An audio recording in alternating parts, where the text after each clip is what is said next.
ازيكم يا حلوين؟ عاملين ايه؟ يا رب كلكم تكونوا بخير. وحشتوني جدا جدا جدا. النهارده جايه لكم فيديو جديد. عايزاكم حالا تنزلوا تحطوا لايك للفيديو ده.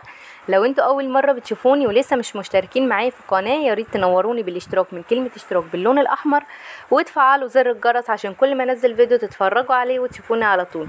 عايزه اقول لكم النهارده يوم جديد، فيديو جديد، روتين جديد. يلا بينا نتشجع مع بعض ونشوف هنعمل ايه. اول حاجه، انا صحيت كده الصبح بدري، تقريبا صحيت على الساعة 9. هو مش بدري قوي، بس تقريبا ان شاء الله هظبط نومي ان انا اصحى على الساعة 8 علشان اودي مهند الحضانة، وبعد كده اشوف انا هعمل ايه في البيت. اول حاجه كده، انا صحيت الصبح بدري تقريبا الساعه 9، وديت مهند الحضانه، وقلت ان انا هعمل كوبايه نسكافيه علشان اشوف انا هعمل ايه في باقي يومي. لازم كده افوق واروق والدنيا تبقى تمام ومتظبطه.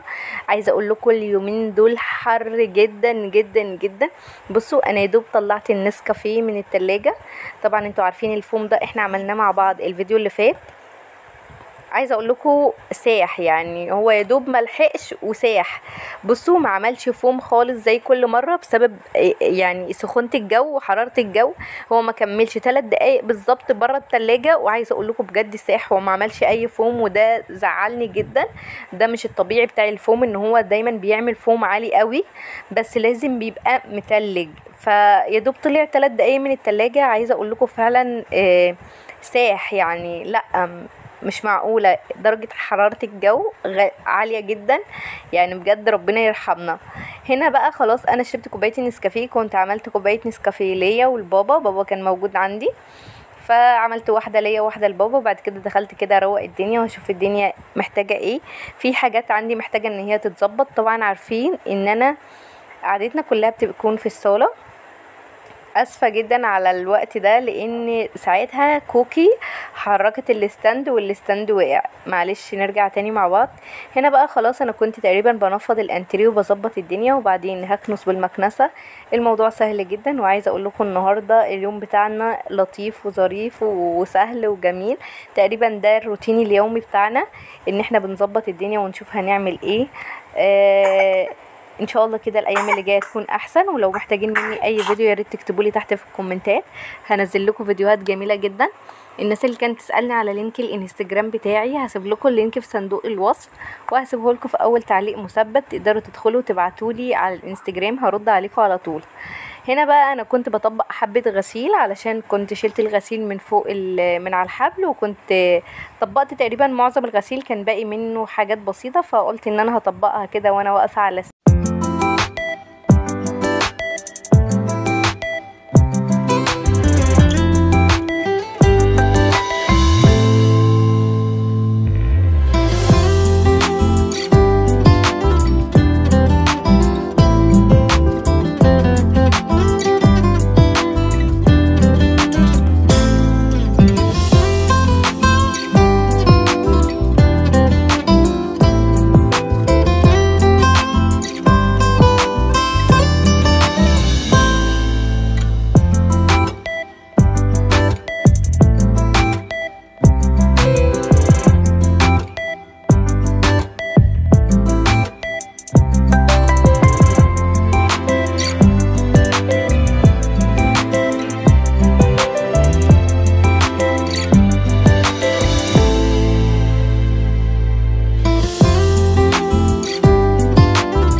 زي ما انتوا شفتوا كده. انا طبقت حبه الغسيل اللي كانت موجوده، وبعد كده جبت المكنسه الكهربائيه، قلت امشي على السجاده بقى عشان ما يبقاش فيها اي حاجه.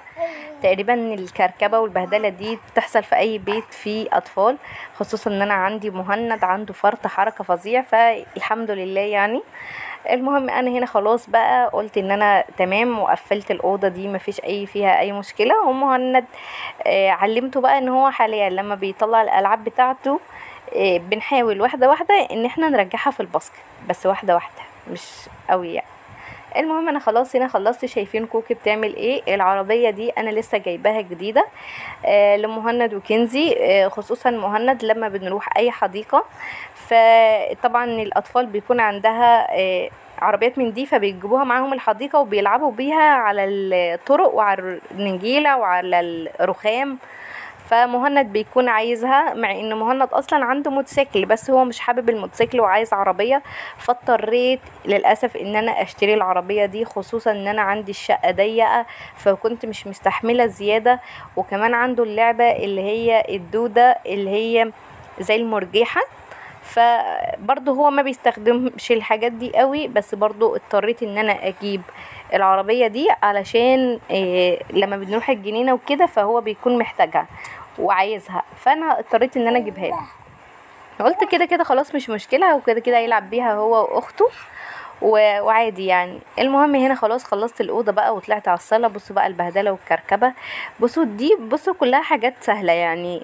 الالعاب بتاعت مهند انا حاولت ان الايام اللي جايه دي ان هو يحط الالعاب بتاعته في الباسكت، وان شاء الله هحاول ان اخليه ينتظم على الكلام ده.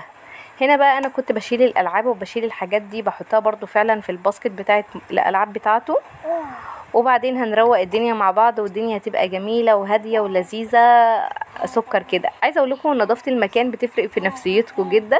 لازم المكان بتاعكم يبقى نظيف علشان تعرفوا تبقوا قاعدين مستريحين. وطول ما انت ايدك في البيت طول الوقت 24 ساعه مثلا يعني ايدك في البيت، هتلاقي الدنيا سهله ومترتبه وحاجات خفيفه وبسيطه، مش هتلاقي الدنيا بايظه عندك خالص. المهم انا كده هنا خلاص كنت لميت طبعا الالعاب اللي موجوده.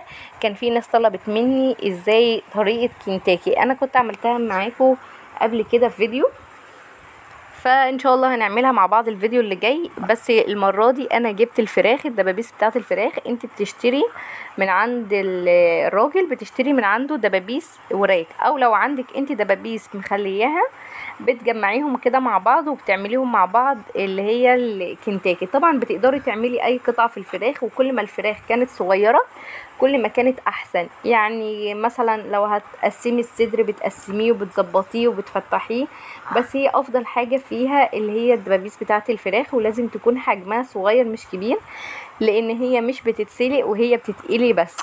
هنفتحها مع بعض النهارده، وان شاء الله الفيديو اللي جاي هنزل لكم الطريقه كامله، بس انا هفتحها النهارده علشان هحطها في التتبيله لحد بكره. فانا هصور لكم النهارده بنفتح الفراخ ازاي، الدبابيس ازاي، علشان نحطها في التتبيله وان هي تطلع مستويه ومفيش فيها اي حاجه دم او ان هي تبقى شده او كده، لا تبقى مستويه. وهوريكي ازاي نفتحها علشان تبقى مستويه كويس، وهنشوف ان شاء الله الفيديو اللي جاي طريقتها عامله ازاي. فعلا هتعجبكم جدا، وهتلاقوا ان هي الطريقه نفس طعم الكنتاكي بالظبط من بره. بجد هتعجبكم قوي. وان شاء الله كده لو الفيديو عجبكم ما تبخلوش عليا باللايك الجميل والاشتراك في القناه عشان يوصل لكم كل جديد.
هنا خلاص انا كنت بقى روقت الدنيا خالص. جينا بقى عندي الجزمه. الجزمه دي اللي احنا بنحط عليها اي حاجه طبعا.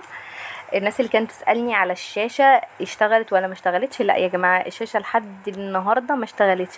يعني انا قاعدة بقالي 7 شهور من غير تلفزيون، قاعدة 7 شهور من غير تلفزيون. وطبعا الشاشة هتاخد مبلغ علشان تتصلح، هتاخد حوالي 3700 جنيه. فان شاء الله كده مستنية لحد لما ربنا يكرم، يعني يا اما اصلحها يا اما اشتري تلفزيون يا اما اجيب حاجة جديدة. لسه مش عارفة، ادعولي ادعولي بجد. هنا خلاص انا كنت بشيل بقى الحاجات اللي على الجزامه وبرجع الجزامه مكانها، لقيتها متحركه وبمسحها كده. وعايزه اقول لكم المره اللي فاتت غسلنا المفرش بتاع الجزامه مع بعض، فقلت بقى خلاص المفرش نضيف احطه بقى على الجزامه. عايزه اقول لكم الباسكت الصغيره الصفرة دي بحط فيها اي حاجه كده رفيع صغيره، مفاتيح، مكعب، مفتاح، توكه، اي حاجه بحطها كده وببقى لمهم. مثلا لو احتجت منهم اي حاجه باخدها على طول. بس ده يعني عايزه اقول لكم يا جماعه البيت اللي فيه اطفال دايما هتلاقوا فيه الحاجات دي. بس عموما يعني انا ما عنديش كركبه في البيت، يعني في الطبيعي انا ما عنديش كركبه في البيت الحمد لله. كمان هما بس يا دوب حبه الالعاب بتاعت مهند، بس الفكره ان انا العفش بتاعي كتير والشقه هنا صغيره، فالموضوع بس ايه زياده شويه مش اكتر من كده. هنا بقى خلاص انا كنت خلصت بره والدنيا رايقه وهاديه وجميله وفله يعني. هنا بقى خلاص جبت الفراخ بقى. بصوا بقى الدبابيس دي انا جايباها من عند الراجل، هي كده كانت متقطعه وانا شاريها بنفس المنظر ده. بصوا بقى بنفتحها ازاي. بصوا انا بفتحها حوالي الدبوس الواحد 3 فتحات او 4، بس تقريبا 3 كويس جدا، 2 كده جنب بعض وواحده كمان الناحيه التانية وهكذا. واهم حاجه ان انت تبيني العظمه اللي جوه، علشان لما هتبيني العظمه اللي جوه الزيت هيدخل لها في القلي وهتبقى مستويه تماما. بصوا شكلها عامل ازاي. عايزه اقول لكم حلوه جدا وجميله جدا، وان شاء الله الطريقه هتعجبكم. ده كان فيديو النهارده، يا رب يكون عجبكم، وهوريكم الشكل النهائي في الفراخ. لو وصلتوا معايا في الفيديو لحد هنا ما تبخلوش عليا باللايك الجميل والاشتراك في القناه عشان يوصل لكم كل جديد. والسلام عليكم ورحمه الله وبركاته.